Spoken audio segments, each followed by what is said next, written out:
Right, tapos tayo. So ito, punta na tayo dito kay NXT. Ayan, Storm X. Ayan, dito na. Ito tayo. Ito, kulay puti. So ngayon, ito natin nakita yung kulay puti naman ngayon. Ayan. Ayan. So galing na dito si Ibiyahe, si Biyahing E-Bike. Ayan, sila po lahat galing na rito. Ayan.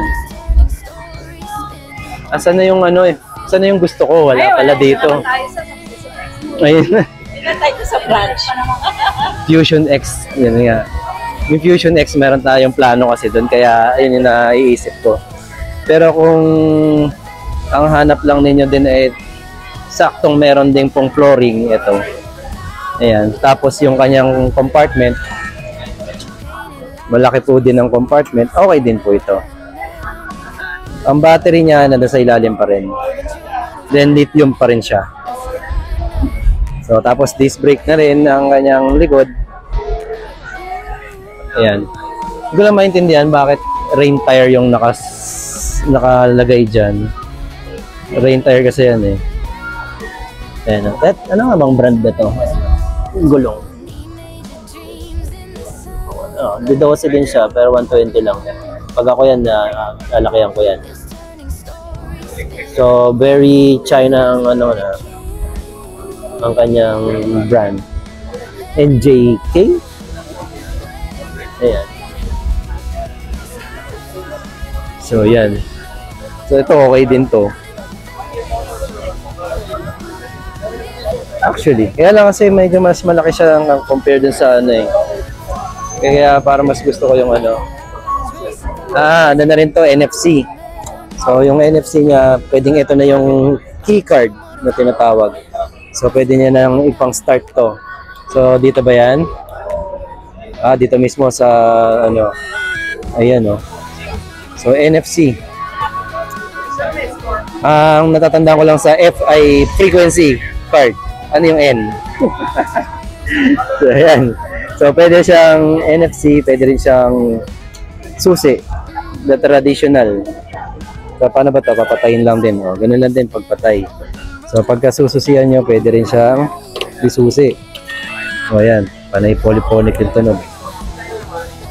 Ayan. So, ito na natin to.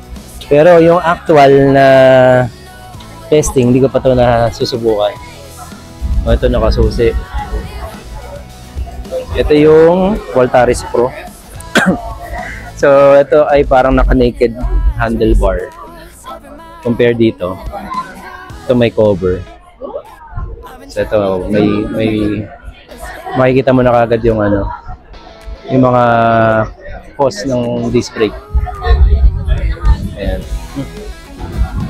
Then, ito yung Storm X. Ayan. Ito na ba yung 95 amperes? Yes po. Ayan. So, ayan na pala yan. Yan yung nakakabit. Kasi dati nakakabit yung pang Voltaris. So, yan na yung pinaka-compartment niya. Natatas pa. Ayan. Yan yung pinaka-compartment niya. Ito na. So, ang pinakasisingitan mo na lang kapote. Tapos yung charger na pa lang. Wala na rin pala, no? Ayan na siya yung tsura niya. Pero, hindi mo kailangan ng charger sa haba ng 95 amperes. Basta computerin mo lang yung tatakbuhin mo, okay na siya. Ayan, disc brake. Ito po ay na-testing na nila, no? Kaya lang 13 pala gulong na to. Tapos ayun, kung ano yung naka-slide doon, naka-form doon, yun na yung mismong battery niya. Ayan. Laki, di ba? So ito naman, ayan, pakita lang natin. Kasi hindi naman natin ito napakita na nakaraan. NFC din ba to? Hindi pa. Okay, hindi pa NFC. Ayan yung yung charger niya. Inulit lang natin ang ating pag-vlog dito. Pero, 1,400. So, ayan. May speed. May reverse. Then, bakit may on, off. Okay. So, ito hindi kasama to. So, ayan. So, signal ang pag-hazard left and right para mag-hazard siya. And so, then yung traction control, saan pipindutin traction control? Automatic na yata siya. Automatic na siya. So, traction control. Ayan, meron din siyang camera sa harapan. Makikita na ninyo kagad. Recorded. Ano to? May memory card na to. 38.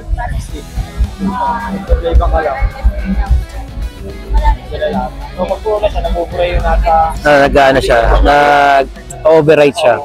So, touchscreen nga pala to. Ayan. Makikita niyo yung ano. Makikita niyo na kagad yung mga kamote dyan. Ayan. So, touchscreen nga pala to. So, tingnan natin. Ayan. So, 55% yan. Traction control, automatic na siya nag-ano. Then makikita niyo yung temperature ng motor at yung battery temperature. So, pag lumagpas ng mga 40 yan, mainit na yan, di ba? Ayan. Then maganda dito kasi yung kulay pa lang noon. Then inverted shocks na. Inverted, baliktad yung, ayan. Normally, ito yung nasa taas. Makikita niyo. Ayan. Ayan yung camera. Ayan. Then, yan.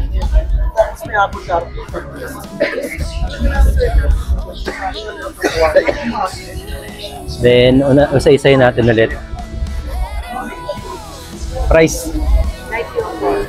Kasi yung nakaraan, hindi ko nasabi mga price. So, madami nagtanong ng price. So, yung Dynamax ay naganda. May tenga. Magkano ulit yung Storm X natin? 135. So, yan na po yung kasama niya na 95, yung battery niya, 95 amperes. Yung Dynamax, 96 saka 97. So, mas mahal pala yung Voltaris Pro ng 1,000. Pero specs, parang parehas lang silang 65 amperes din naman. Ayan, maganda rin yung ano Dynamax. So, yun. Yun muna tayo. At last day today dito sa SMX convention. Ayan, so nag-iikot na rin yung mga mga nandito rin. Okay, so ikot tayo guys sa kabila naman. Balik tayo mamaya dito kay NXT. Wala yung Fusion Gusto ko talaga balik-balikan yung Fusion. Ayan. Alright. Ayan ulit. Okay. So yun, pakita lang natin yung sa height ko 5'8". Yung size ng motor, tingnan natin Tingnan din natin kung gaano kabigat i-center stand to.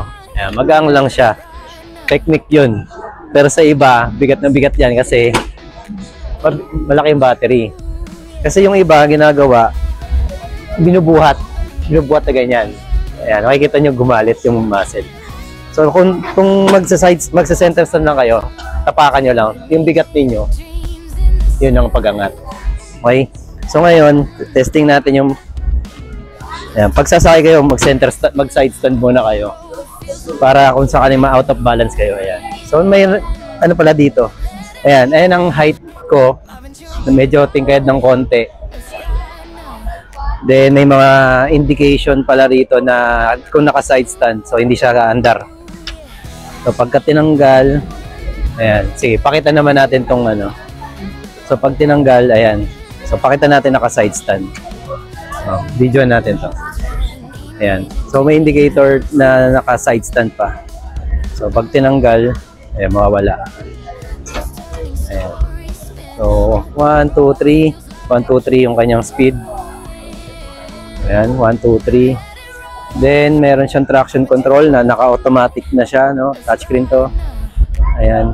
So, CarPlay, dahil may video siya or meron siyang camera sa harapan. Then, tingnan natin yung camera. Ayan. Ayan, naka-ilaw. Ayan. Okay. So, yun muna.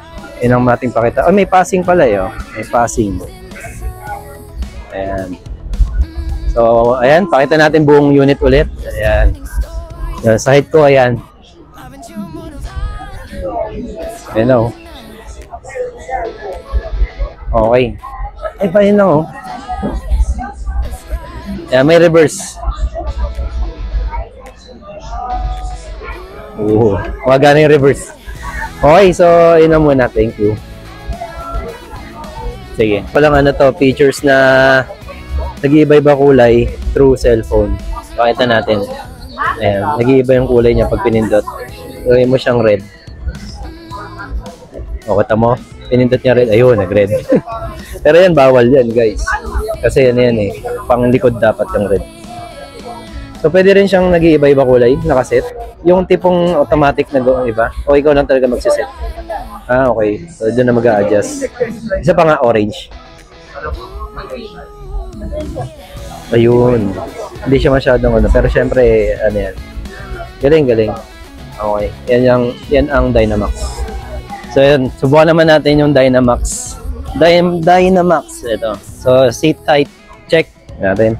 Side stand. Baba natin to. Ay, taas natin to.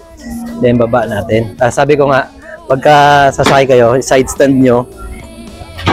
Side stand para makaupo kayo ng maayos. Sa mga hindi pa sanay, okay lang kahit hindi na kayo mag-side stand. So ayan, ito mas flat ng konti yung paa ko. Sakto lang siya. So nakaano kagad to.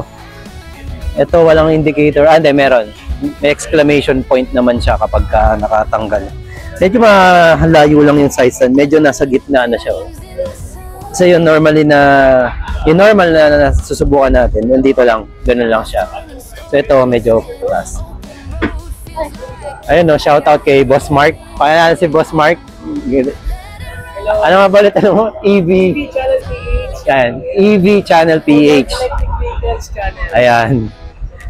Yan, nakaikot ka na. Thank you, pogi-pogi talaga. Ayan, so ayan, ang maganda lang dito, yung flooring. Yung flooring niya, relax din yung tuhod. Ayan, oh. Yan natin. Ayan. Sa height ko kasi importante sa akin yung pag nakakaliko ng ano eh. Nakakaliko tayo ng ganyan. Siyempre hindi ka naman liligo ng ano no. Ka-counter steering tayo pag lumiligo na. Okay, so in lang. Pinakita lang natin. Baka makatama eh. Okay. So, yun muna.